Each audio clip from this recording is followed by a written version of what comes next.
Olá, meus caros, sejam bem-vindos ao meu jogo. Sim, deem uma olhada. O tabuleiro é todo de vocês e agora vocês vão aprender de um jeito diferente como nós podemos transformar esta boa brincadeira em uma boa dinâmica em sala de aula. Rainha, tá inventando moda. Isso é muito difícil, até parece que dá para fazer. Duvida? Várias experiências já levadas com esse princípio. Vou mostrar para vocês. A primeira coisa que eu preciso que vocês entendam é que cada jogo que a gente escolhe tem que ser pensado para uma turma. Não adianta você imaginar que pode jogar com qualquer turma todo e qualquer jogo. Eu, por exemplo, já ainda muito jovem conheci sobre o D&D, Dungeons & Dragons, toda a possibilidade de você utilizar a imaginação. Vou te mostrar o que é utilizar a imaginação. Imagine que ao invés dessa sala de aula tradicional, nós estejamos num campo de batalha. De um lado, dragões, guerreiros, prontos a lutar. De outro, seres da natureza, protetores, florestas. E diante de todos, um mestre. Diz assim, Rainha, pelo amor de Deus, tu entra nessa viagem mesmo? É claro! É assim que eu faço. Então, por favor, me imaginem como seu mestre. Eu, como professor, consigo fazer com que o mestre do fantasy, o senhor do jogo, consiga pensar possibilidades de levar para os alunos. Mas notem, temos várias chances aqui. Você pode, por exemplo, estar pedindo para que os alunos criem esse jogo. Você pode estar pedindo para que os alunos joguem esse jogo. Sou professor de História Medieval. A mais legal de todas, fala a verdade. Toda a possibilidade de utilizar os games, mas eu tenho que explicar algumas coisas que são difíceis. Por exemplo, a dinâmica de um campo de batalha. Estou aqui no meu campo, tentando ensinar para os meus alunos o que era atenção de um lado e atenção de outro, o que era fazer escolhas. Sim, educar é fazer escolhas. Então, que tal nós construirmos um jogo? Cada um monta o seu próprio deck de cartas. As suas cartas têm características que cada um deve relacionar. Mais força, mais velocidade, mais ação. E na composição é determinado um vitorioso e um perdedor. De um lado, no meu campo de batalha, estou diante de uma série de inimigos. O exército do outro lado é muito mais forte. Entro com uma explicação. Sistemas econômicos são absolutamente fundamentais para a operação de guerra durante a Idade Média, afinal dependiam de materiais. A presença de materiais, o maior domínio de reinos fazia com que uma determinada casa ficasse muito mais forte que a outra casa. No entanto, você pode surpreender com o desenvolvimento de novas tecnologias.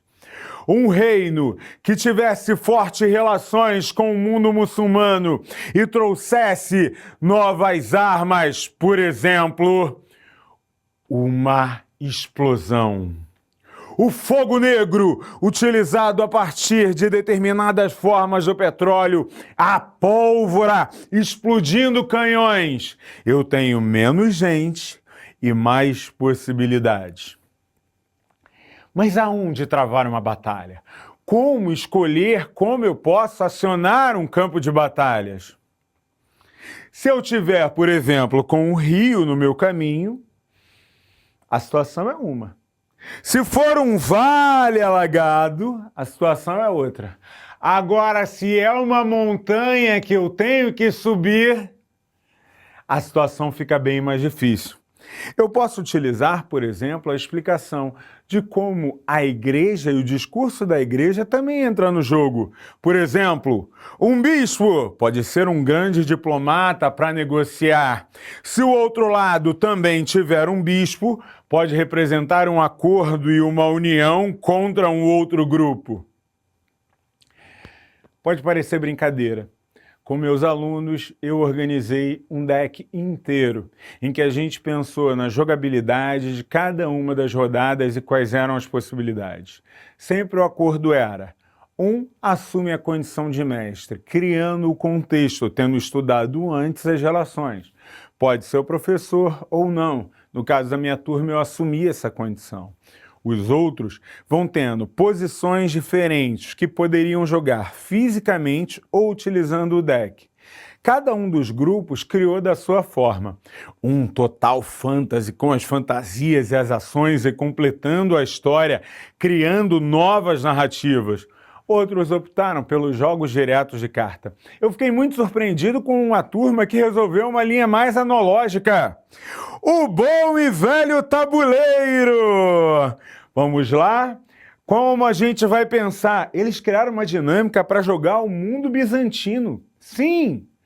A chance da gente estar pensando como os antigos monarcas bizantinos, de um lado com cristãos, de outro com muçulmanos, se colocavam. No tabuleiro que foi montado, colocaram a grande e maravilhosa catedral. Hoje a gente conhece em Istambul muito mais com o nome relacionado ao mundo muçulmano. Olha como ela é linda.